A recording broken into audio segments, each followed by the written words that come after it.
next up we have the superintendent's report. Ms. Hamburg. Thank you. I have a few things to share this evening. First of all, I wanted to share with the board and the community that we had our first superintendent student advisory session of the year this past week.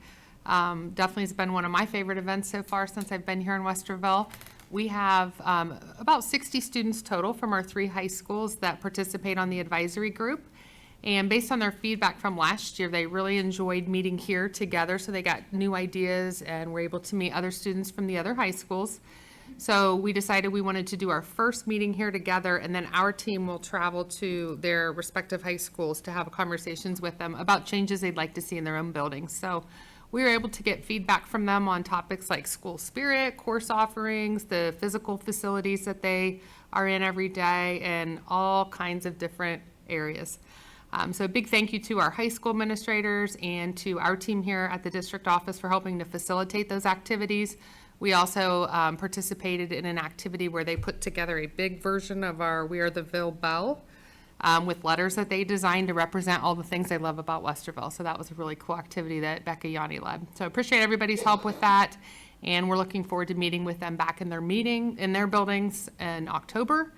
And then they will also be putting together their Hall of Fame induction ceremonies for the spring as well. So great group and really enjoyable to be around those students. Would also like to share an update on transportation.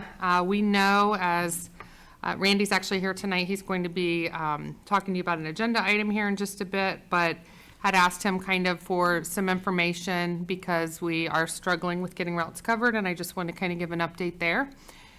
He had given an update with his transportation report, I think just about a month ago when he gave that we had some folks hired and in training. It is a pretty long process to get drivers trained, which is a good thing, but also a challenge.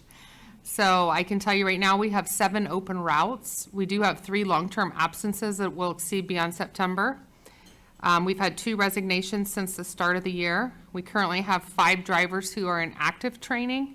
We have another 6 are in the next phase of onboarding with the pre-employment processing. So there are 11 folks that are kind of in the hopper that will greatly help us with our shortages. And we just made another new hire last week. So things are looking up once we can get everybody through the training process and able to take over. We have had a lot of illness already, as I'm sure folks have seen, COVID and some other illness that has been running through the district. So that has not helped with having those routes covered. We have 3 current on-bus instructors, which are our school bus driver trainers, and 1 additional person was hired this summer from another district who is working on filling an additional training position.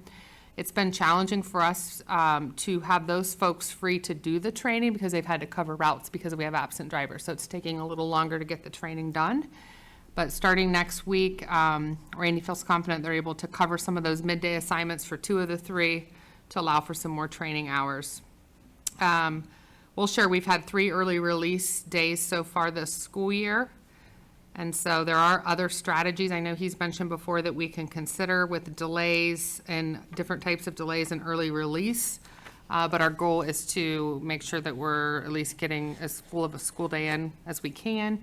Typically those early releases or late starts have been more targeted at the older kids so that the little ones' schedules are not as disruptive. So it's kind of a quick overview there. I'm sure if you have additional questions on that when Randy comes up to the podium, we can ask those, but wanted to give you an update on that because I know for all of us it's frustrating, including our transportation department, because they're working very hard covering extra routes, trying to get our kids to and from school, and we're still just falling a little bit short some days with that.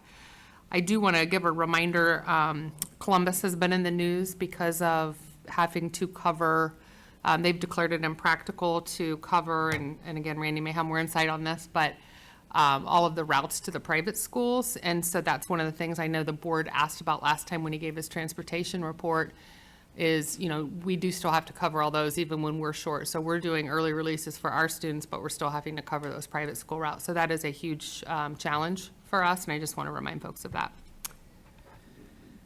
Anything on that before I move to my next item? Okay. I did want to give an update. I know we have several folks in the audience, I'm sure, regarding LifeWise Academy, so I wanted to give an update there. I want to thank the many community members who've reached out on both sides of the issue. We have heard from many people on both sides. We appreciate your passion. at the last meeting, and I wanted to give this update now during my report because I know we have some folks signed up to speak, so they at least have some context of kind of where things are. Last meeting, our Board of Education voted to suspend the policy called Absences for Religious Instruction, Policy 5223, which that suspension was to be effective until the next meeting, so it is back in place. While that policy is now back in effect, the district has concerns with LifeWise Academy meeting some of the requirements, so we have been working on that. I'd like to say I appreciate the documents and emails that LifeWise leaders have sent in those 2 weeks since the last regular board meeting.